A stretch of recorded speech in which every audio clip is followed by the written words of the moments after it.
jeune n'a pas le profil type d'une combattante. Mais derrière son air candide, Laureline cache une grande détermination. Depuis 2 ans, le Krav Maga rythme une partie de sa vie. Chaque vendredi, la jeune femme enchaîne 3 entraînements consécutifs. Une manière pour elle de se protéger.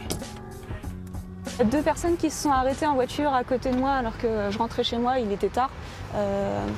Qui ont ouvert la porte de leur voiture, qui sont sortis, qui m'ont attrapée par les bras pour me forcer à rentrer dans leur voiture.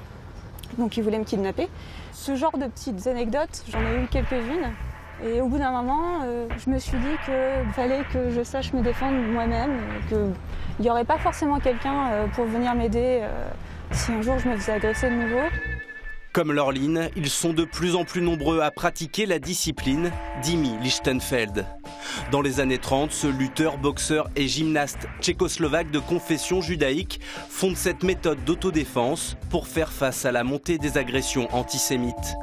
Conscient de la différence entre combat de rue et compétition sportive, il structure son art martial autour des réflexes et des attaques-défense simultanées. Le Krav Maga, traduction littérale combat rapproché, une efficacité redoutable aujourd'hui utilisée par l'armée israélienne et par de nombreux adeptes dans le monde entier. En Normandie, ils sont plus de 600 à suivre l'enseignement de Raymond Gros. Frappez ici, frappez là, frappez là, frappez là. Mais en réalité, c'est tellement mieux de faire juste ça. Et ça suffit. On ne recherche absolument pas l'esthétique.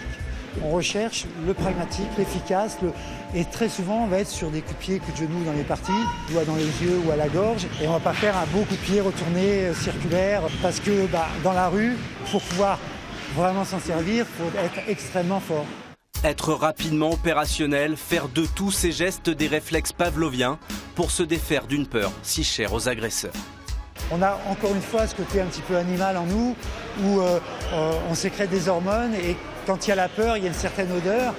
Et inconsciemment, certaines petites frappes, entre guillemets, ressentent ça sans l'avoir appris non plus, instinctivement aussi. Et ils vont aller, comme par hasard, sur quelqu'un de plus faible. Un tiers des élèves de Raymond sont des femmes. Comme Laureline, beaucoup ont appris ici à ne plus se percevoir comme de potentielles victimes.